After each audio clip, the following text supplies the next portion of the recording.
brings back memories of stories my uncle Glenn Anaquad shared. More reaction to the results of a ground search at Fort Capel Residential School. He won the court. And I says, that's ridiculous. All through this year of paperwork and courts. A Gwich'in woman gets her day in court after an alleged assault by a taxi driver. Unfortunately, we have a case of these Indigenous women who, after 30 years, are still there. A potentially life-changing bail hearing is coming up for two sisters who say they were wrongfully convicted of murder.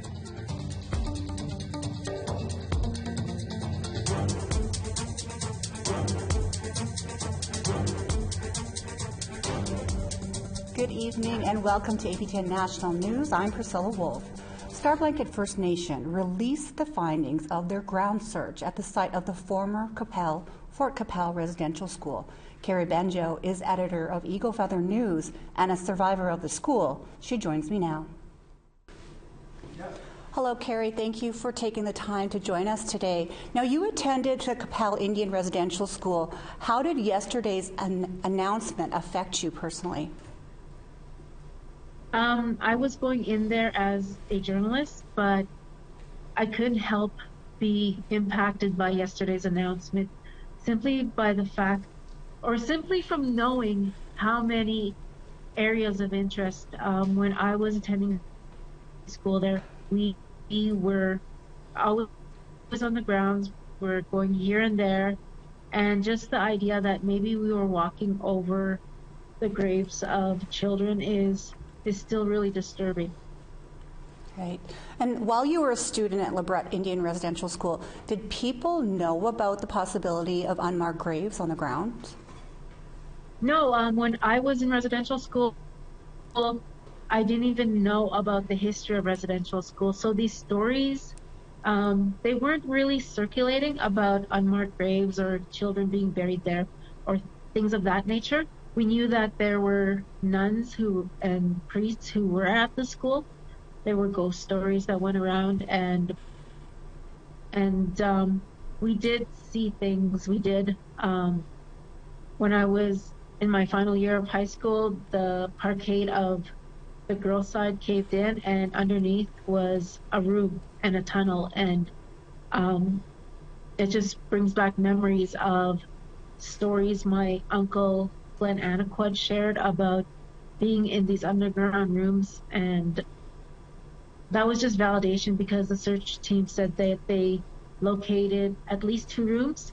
Right. And they know of some tunnels. Right, yeah, one of the findings was about tunnels underground.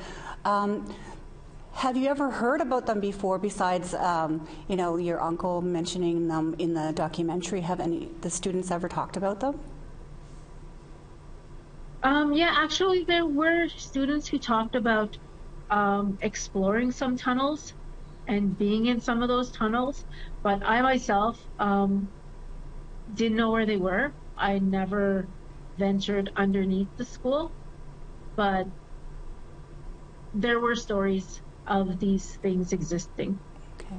Well, thank you so much for joining us today, Carrie. Thank you. And Chief Michael Starr says the community's decision to release the findings of a child's jawbone was the right call. Well, first of all, when it was found, it was a very emotional impact in our emotions of not only we do have a security team, from the security team to our project team, and then eventually out into our community. It was a very emotional time for us, and our team felt it necessary to unveil it or to bring it forward because it was an actual proof. It was actual evidence, that children did not make it home. That's how we felt it was important to let communities know, let society know that this had happened. It actually happened here.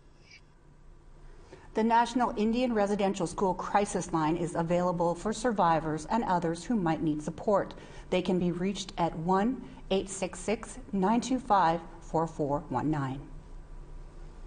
And today is the deadline to apply for an extension under the Federal Indian Day School class action.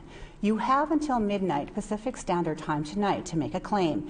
If you attended one of the more than 600 federal Indian Day schools that operated between the years 1863 and 2000, compensation ranges from $10,000 to $200,000 depending on level of harms suffered. For more information, go to the Federal Indian Day School class action website at indiandayschools.com. A Gwich'in woman in Yellowknife finally had her day in court after an alleged assault from a taxicab driver. But as Charlotte Moore-Jacob explains, the outcome was far from what she had hoped for. Now she's speaking out. Here's that story. I'm fearing since he knew my address, I would be watched. I am scared to take taxis now. Mentally, the scene goes through my mind. This is the victim impact statement Lana Lewis would have told a judge had she been given the opportunity to read a statement in court. But the case is closed. Lewis is Gwich'in from Yellowknife and appeared in territorial court last fall for an incident involving an Aurora cab, which APTN first reported back in March 2021. According to court transcripts, Lewis stated her cab driver made racial slurs. The driver abruptly stopped the car and forced her to get out. So when you say that you were dragged, can you explain what part of your body? Oh, I put my foot so my arm was hanging onto the car. The cab driver was charged with dangerous and careless driving. He pled not guilty. But Lewis originally had confused the name of the cab driver upon her initial police statement. According to court transcripts, the judge said, "I am satisfied that the person here today is a person that the officer spoke with, but even placing that evidence in the very best possible light, it does not establish that that person he spoke with was driving the vehicle that night." Due to that misidentification on August 25th, the judge made the decision to drop the dangerous driving charge. The lawyer called me and she said, this is what happened, and because of identity problems, he won the court. And I says, that's ridiculous. All through this year of paperwork and courts, we had his name on the court. He appeared in court. Lewis says she was unable to appeal the decision because Crown prosecutors do not do appeals. Lewis's character witness and registered counselor, Rosalind Minot, says she often sees less than ideal outcomes for victims using court-appointed legal representation. So often people like her are taken advantage of. You know, that seems to be where they really access that gap in our system, and that's why this cab driver was able to employ his racism and prejudices.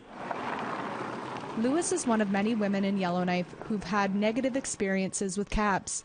APTN reached out to Aurora Cab, the company with which the incident took place, but never received a response. In 2021, the NWT Status of Women Taxi Safety Survey documented more than 500 instances of women feeling unsafe while taking taxis. Charlotte Moore-Jacobs, APTN National News, Yellowknife. Last week, Amnesty International raised human rights concerns about a pipeline dispute in northern British Columbia. Slado, a spokesperson for the Wet'suwet'en land defenders, says they face potential jail time for standing up for their Indigenous rights. APTN's Lee Wilson reports. Over the last 4 years, there have been multiple police raids in Wet'suwet'en territory, as RCMP enforced a BC Supreme Court injunction for Coastal GasLink to operate in the area. Wet'suwet'en hereditary chiefs remain opposed to a natural gas pipeline running through their land. Slado, a spokesperson from the Gwich'in checkpoint, says now land defenders will go to trial and they face potential jail time. It's the human rights abuses and Indigenous rights abuses that we experience on the ground and that we've been experiencing for years. But this is the first time that we're actually going to trial, facing criminal charges for defending our lands and upholding our laws. Amnesty International raised concerns over forcibly removing land defenders and their treatment. According to Slato, 5 land defenders took plea agreements last year. This year, 13 Wet'suwet'en and land defenders are facing contempt charges for violating the injunction. Last summer, Slato, along with 2 other Wet'suwet'en members, filed a civil lawsuit against Coastal GasLink, the RCMP, and Foresight Security, alleging harassment and intimidation. They have yet to be proven in court. So just as an example, the other day I was driving home and I was followed by private security and by the RCMP, both, who I repeatedly asked to drive past me so that I could pull over and let them go by, but they followed me, and they continue to do that everywhere on the territory. The Coastal GasLink pipeline runs from northeast BC to an export terminal in Kitimat. It has the approval of 20 elected band councils along the route, but the Wet'suwet'en hereditary chiefs remain opposed.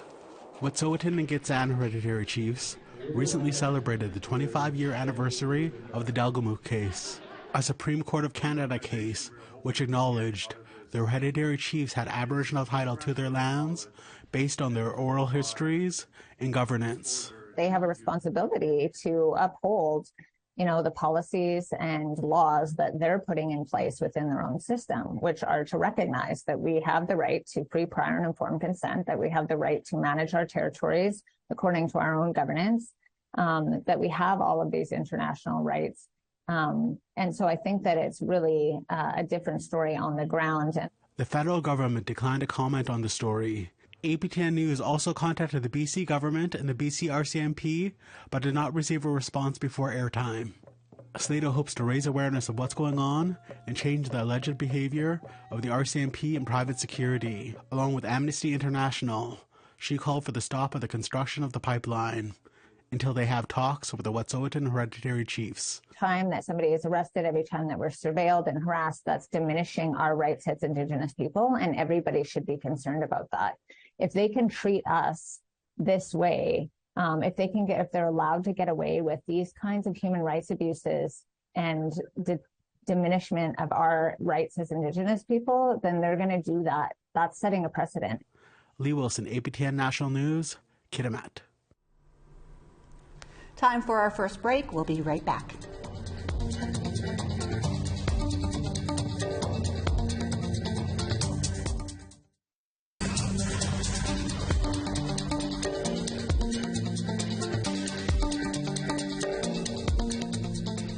An important bail hearing could change the lives of 2 sisters who say they were wrongfully convicted of murder. Nicole Porter is a criminologist and advocate for the sisters, and I spoke to her earlier this week. Hi, Nicole. Thanks for joining us. Now, we've been following, the case closely, but tell us briefly about the case and the upcoming hearing in Yorkton, Saskatchewan. Yes, I've been involved in the Gwich'in case for 2 years now. I was brought on by David Milgard. We had worked together previously, and I became involved that way by doing a pro bono forensic independent analysis for the sisters. I've obviously been advocating for them ever since. Obviously, this is a gross miscarriage of justice, and they've spent, unfortunately, 30 years in prison for a crime they didn't commit. The upcoming bail hearing that we have next week for Odelia and Narissa is long overdue for anybody who has been following the case. Since their federal conviction review could take potentially 2 years to complete, it's more important than ever that they are released on bail so they can finally have that opportunity to go home and be with their family after so long. As I've said, it's been 30 years, and this is a gross over-incarceration by any standard. Right, it's such a long time. Now, take us through both scenarios, if they get bail and if they don't. Well, we are hoping, of course, fingers and toes crossed, that they do get bail. The ultimate goal at the end of all of this, as many years as it could take, as I said, is exoneration. But the first really critical step for them to be home and to be with their family and start their journey of healing is to get bail. And that's what we're hoping for. That's what Innocence Canada, their lawyer, is fighting for next week. If they do get bail, which again, we're very hopeful for, they will be able to leave with certain conditions imposed upon them. It's to be expected, but they would be able to be with their family. If not, unfortunately, it's a step in the wrong direction, and something that all of the advocates are hoping does not happen, because they will have to remain incarcerated under the direction of the parole board. Okay. Do we have a sense of what their chances are of getting bail? Well, we're very hopeful. Innocence Canada, I know, is on top of this. I've been in touch with all of the advocates, James Lockyer included, and we're going into this with everything we've got, and we're hoping that that the judge is mindful of the case and is aware that 30 years is too long for anyone. The person who has confessed and has spent time and been released as a young offender, that happened 25 years ago. And unfortunately, we have a case of these Indigenous women who, after 30 years, are still there. And unfortunately, the Saskatchewan government has made it very clear, certain members of the Saskatchewan government, that they would rather see these women locked up indefinitely than ever be released. And I've said it before, but we're simply seeking a remedy to help these women. But again, we're facing resistance at every single corner we turn from the government that put them there falsely in the first place. So we are hopeful that the bail hearing goes well. And I know certainly Odelia and Narissa are hopeful. They're, of course, over the moon that we have, the support we do. But we hope that they'll be able to finally go home and be free after all of these years. Yes. Now, Justice Lamati has called an investigation, but that could take years. What are the options for these women? Well, there's a few different ways that it could go. It could be completely thrown out. We hope that that's the case, but it could also be pushed back to the courts or to the appeal level. So because of it being such an extensive review, we are sort of just waiting at this point. And we're grateful that Minister Lametti has agreed to do this investigation, this conviction review. But the reality is, because there are so many cases and there's only so many people who are qualified to do this review, that, we could be looking at upwards of 2 years or even more. And in this case, with Odelia and Narissa, they've spent so much time already behind bars for a crime they did not commit. They've maintained their innocence. And the person who did commit that act has spent their time and been released. So we're very hopeful that is in our favor. Can you tell me a little bit about the petition that you started? Sure. I started a petition when I first became involved. I thought it was important to note, I thought it was very important that Canadians become involved and we see the level of concern, because we certainly knew the concern in this case. But we've collected more than 57,000 signatures. It's climbing by the day. We've contacted, as I said earlier, the Saskatchewan government, namely the Justice Minister, the Premier, and the Prosecution's Office. But unfortunately, nobody is willing to accept what happened, the harm done. They're not willing to make any personal comments or make any attempt at reconciliation. Right. So I will be attending the hearing in person next week. There will be an Indigenous representative in my place in Regina on January 17th. They are delivering the signatories that we've obtained so far to the Justice Minister in Saskatchewan. Okay, thank you so much. Yes, we want to raise awareness. We want everyone possible to know about this case, who the Cuzant sisters are, what a gross miscarriage of justice this really is, and we want to bring light to the bail hearing that's going on. It's very important, 2 days next week for them. And so our hope, obviously, is that after all these years through bail, they'll finally be able to go home and begin this healing. But in the end, at the end of the day, we want to see them free permanently. We want to see them exonerated and have their name cleared. But this is really an important step in the right direction. It's something that has to happen legally right now. Great. Next week, we're expecting tremendous support, which is great. And we'll be there too. So, but thank you for Excellent. updating us on this today. Yes, thank you for having me. Time for another break. We'll be right back.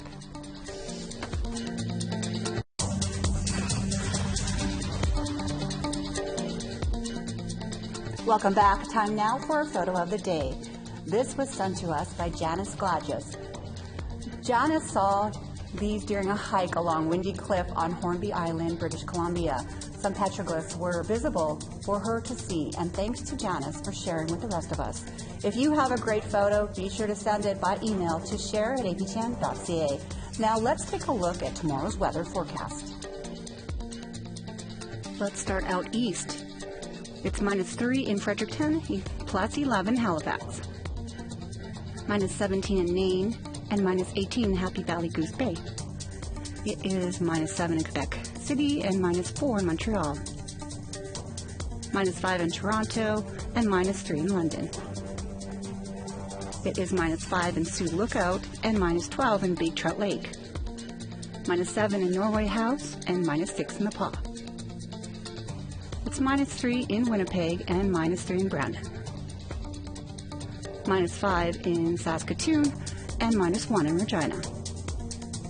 It is -12 in Stony Rapids and -9 in La Ronge, -10 in High Level, and -7 for Chipewyan, +5 in Medicine Hat, and +10 in Lethbridge,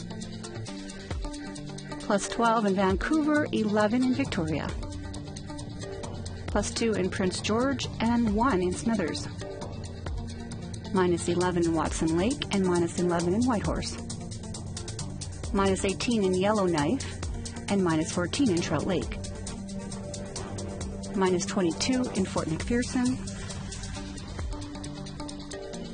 -26 in Chesterfield, -26 in Iqaluit, and -23 in Clyde River.